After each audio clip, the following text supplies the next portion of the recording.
We're gonna jump to Mr. Greteman. You're recognized for 5 minutes. My apologies. No problem. Good morning, Mr. Chairman, Ranking Member Norton, and members of the committee. My name is Jeff Greteman. I'm the president of Windstar Lines, a family-owned charter bus company based out of Carroll, Iowa. I appreciate the opportunity to testify about rural transportation challenges and the importance of bus operations in meeting the public transportation needs of rural communities. The timing of this hearing is important as private bus operators are facing increased challenges to provide these vital services. The goal for the transportation policymakers is to support a connected, nationwide transportation service for the public. Private bus operators, both charter operators like Windstar and scheduled service operators, play a critical role in this system, ensuring rural communities have access to vital services, educational and job opportunities, and connections to the broader national transportation network in a safe, cost-effective, and environmentally friendly manner. However, the operating environment for bus operators is deteriorating rapidly, and the COVID pandemic took a toll. Bus operators are increasingly losing access to key facilities which provide intermodal connections, and many of these facilities are publicly funded. Also, we're seeing jurisdictions restricting access through zoning or other means to prevent rural operators from establishing safe pickup and drop-off points that provide meaningful connections to other services. There is statutory language to prevent these restrictions, but these entities are finding ways around it. Recognizing intercity bus service provides an essential link between rural communities and the rest of the nation, the federal government created the 5311F program because major intercity bus carriers were forced to abandon less productive routes. But the program has not kept up with today's costs and business environment, putting bus operators who participate in the program at increased risk of abandoning these routes or face going out of business. These issues put a strain on rural operators. As well, there are basic infrastructure needs in rural states.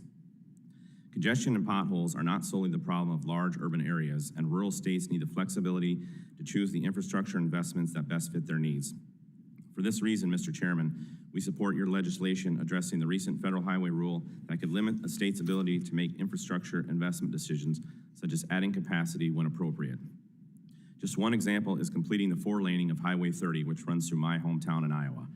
Highway 30 is the most heavily trafficked route outside of Interstate 80. Limiting our state's ability to determine when Highway 30 gets its last miles 4-laned is unneeded federal oversight and should be left in the hands of local and state officials. We are also challenged by resource issues. As you've likely heard, we face staffing shortages. Finding qualified drivers is one of the biggest challenges to bus operators today, and in rural areas this is more difficult due to lack of CDL testing sites and the time it takes to obtain a CDL. Additionally, there are a number of broader challenges we face that are not just limited to rural operators, but pose a threat to the entire private bus industry. Bus operators and CMV operators in general engaging in interstate operations are wholly dependent on a national uniform safety scheme. The Federal Motor Carrier Safety Regulations work, and they work because the operators can cross state lines without the risk of running into differing individual state rules and regulations.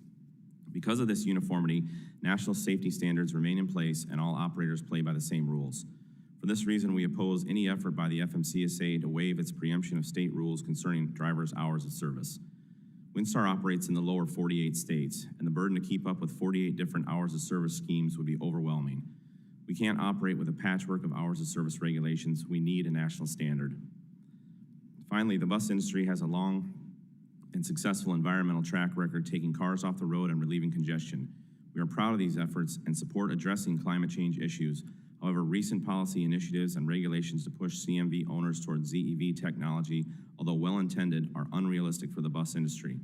Please understand, we are not opposed to cleaner vehicles, but the transition requires a more reasonable timeline with realistic expectations for our industry. For bus operations, technology is still under development. Appropriate charging infrastructure is not yet in place. The cost to transition to ZEVs is also significant, particularly for an industry dominated by private small business. Right now, the cost of an electric bus is twice the cost of a diesel bus, and the price is even higher for hydrogen. And the cost for the infrastructure, coordinating with power suppliers, and training for staff to maintain the fleet. Also, current EVs on the market can't meet the capacity range of diesel vehicles. We have no idea on the resale value.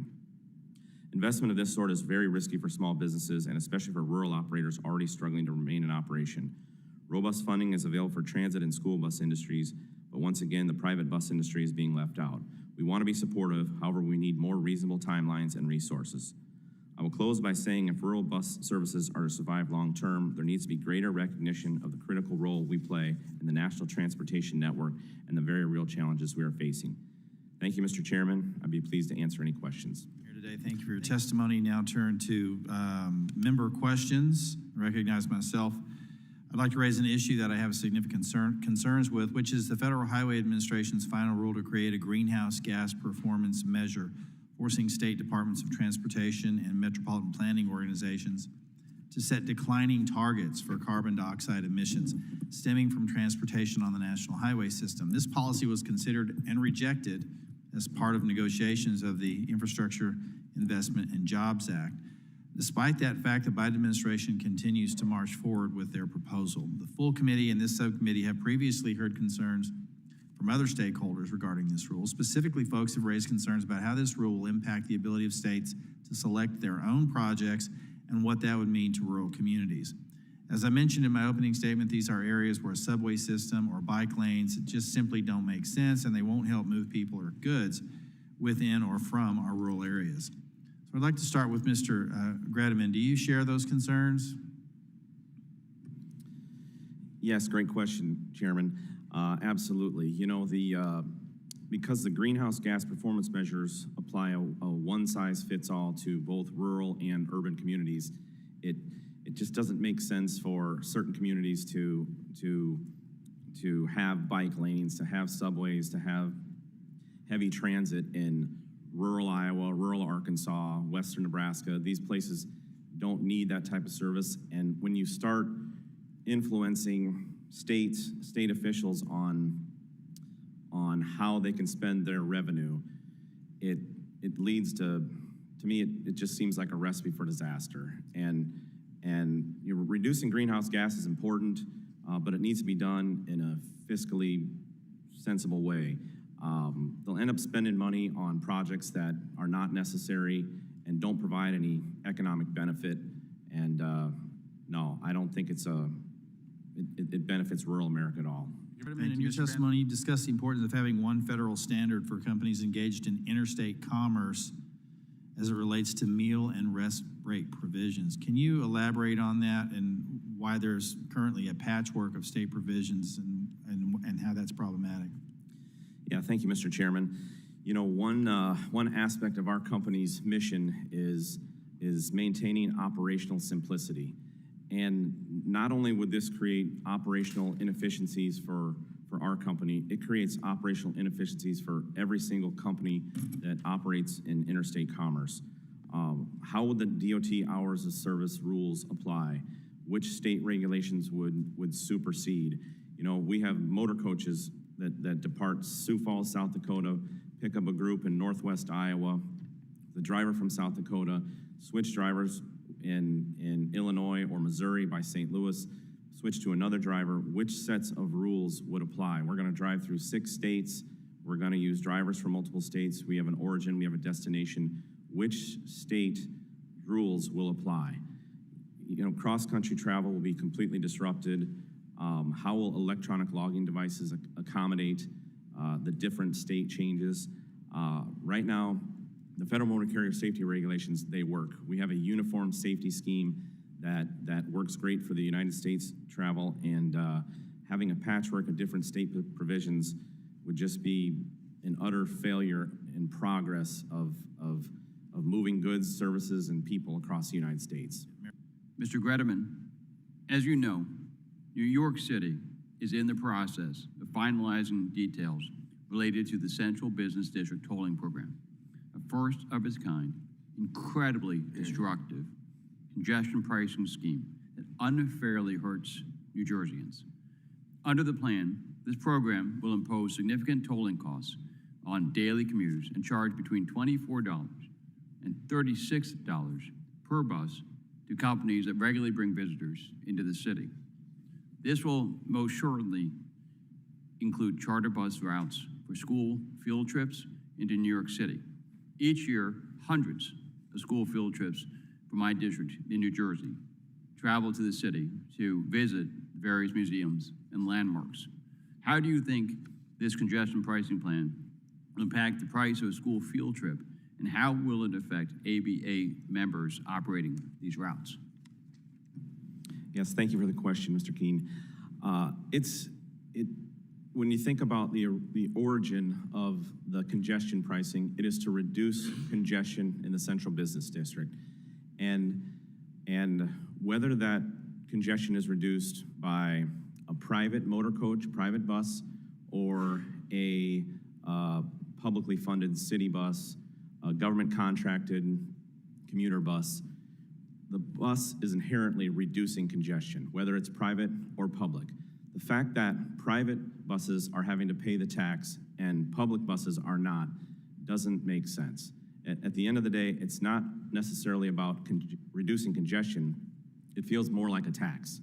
And it does affect the school kids that are going to New York City to sightsee and spend money. It does affect the seniors that are going to see a play and spend money at a restaurant. And at the end of the day, to me, to the ABA, it appears more like it is just another tax that is only being applied to private operators, whether you're riding in a privately owned bus or a government-owned bus. Mr. Greteman, I also understand that the MTA has announced plans to exempt personal vehicles of people who have disabilities from their congestion pricing scheme, as well as city-run paratransit vehicles, which is commendable. Given the role and capabilities of your members' buses, how could this impact people who have disabilities from areas like my district who might want to visit New York, but may not want or be able to drive? Yeah, I believe that it will positively affect these people. There's no reason why a private operator won't be able to transport someone with disabilities. Most of the private motor coaches are equipped with ADA lifts, which will accommodate that. But at the end of the day, it still boils down to why are certain exemptions out there for private versus government buses? So the cost will go up. The cost will go up. The cost will go up for the riders. The cost will go up for the bus companies. And again, it's just another tax that it's not necessarily about reducing congestion. It seems to be a tax. And then on a different issue, you have referenced in your testimony the difficulties the intercity bus operators have in accessing train stations and other local transit centers to drop off or pick up passengers. Can you expand on how these problems affect ABA members and specifically their passengers? Yeah, absolutely. So when a private operator is not allowed to use a publicly funded transit center for pickups and drop-offs, it creates a bottleneck in the national transportation system as far as making meaningful connections for passengers. A lot of times, people that are riding intercity buses may not have the means to connect to the intercity bus carrier without going through a transit, without riding the bus, without riding a city bus to get to the intercity bus. If the intercity bus station, in some scenarios, is in a non-desirable, or it's in an industrial area where there's poor access, it makes riding intercity buses less attractive and less convenient, and what it ends up doing is not allowing certain members of the traveling public to be able to get to the bus station to get to where they need to go. Thank you. We have difficulty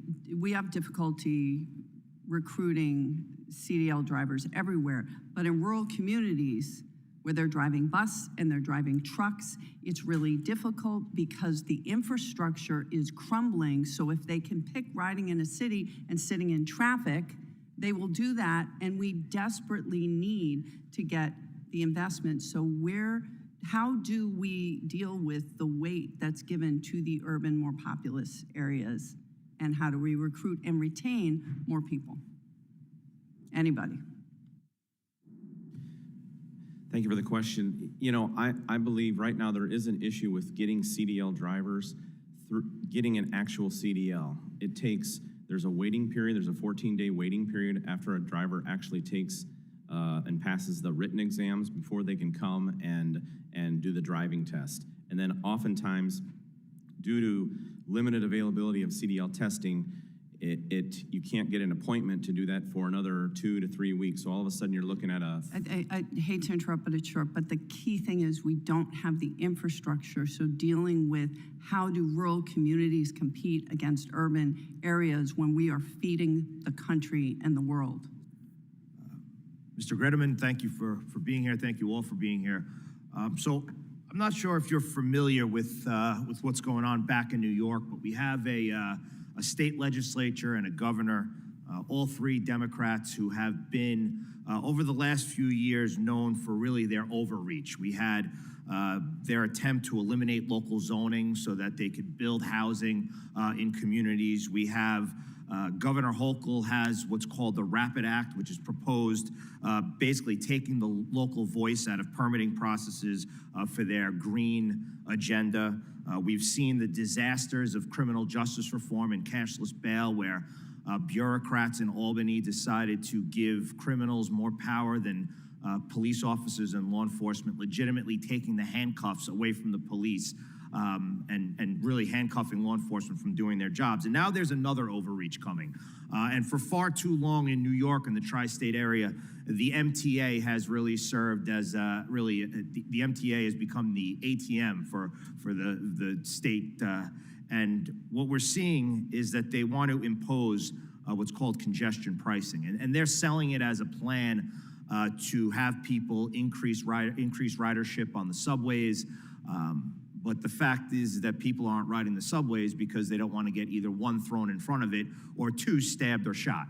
It's not because they just want to drive, it's because they're too afraid to be in the subway. But nonetheless, they've decided once again for the people and the hardworking people that live in New York and on Long Island to serve as the ATM for the MTA. So we have a motor coach company that services Long Island from New York City, and they recently sent an email to its riders saying that the company will pay more than 30% per week in tolls if congestion pricing goes into effect. And you mentioned in your testimony that the bus companies are already struggling to remain viable post-pandemic, and operators are facing various strains on their operation, whether it's operators, whether it's the ability for the riders to utilize the buses. Can you talk about how adding costs and specifically this disaster and overreach of congestion pricing, how it would affect the American Bus Association members in the New York tri-state area?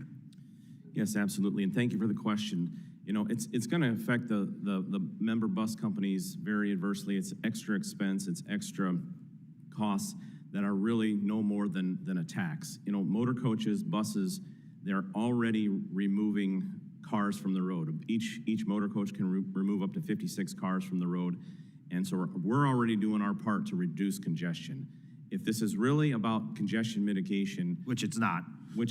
It sounds like it's, from what I know, it's more about the MTA's budget shortfalls and how to fund that.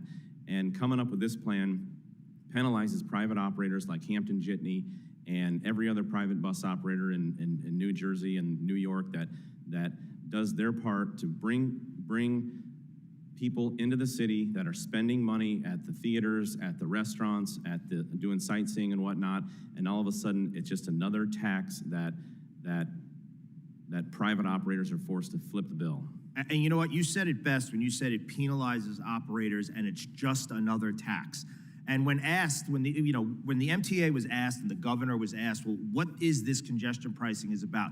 Why do you need the money? Because like you said, it's not about reducing congestion. It's about, so they say, having people ride the subways and the buses, which they don't want to because they're scared. We've spoken to the transit workers union, the transportation workers union, who said they're even afraid for themselves on the trains. And one of the reasons as to why, and which shows that they're just doubling down and they really don't care about the American people, and in this case, New Yorkers, Long Islanders, and the tri-state area, is because they've lost so much money because of theft of service. Why? Because people have no reason to pay to be on the subway or be on the buses or to pay for the Long Island Railroad because there's no reason to. Because now you could just jump the turnstile. You can't get stopped. You're not going to get arrested or given a summons. So why pay? So they've created this disaster, and now they're passing it on to operators like you. And like you said, it is just another tax. And if you could monetize, just in your situation, what this could cost you per year if this goes into effect.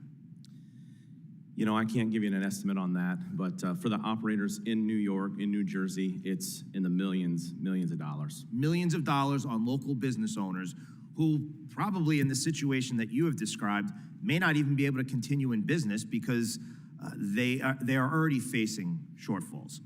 So now they're getting, like you said, another tax, an attack on local business with the sole purpose of filling budget shortfalls, not trying to reduce congestion, and certainly not increasing ridership on the subways because no one wants to ride them because they're too scared because of cashless bail and criminal justice reform that Democrats like Kathy Hochul implemented. My time has expired, Mr. Chairman. I yield back.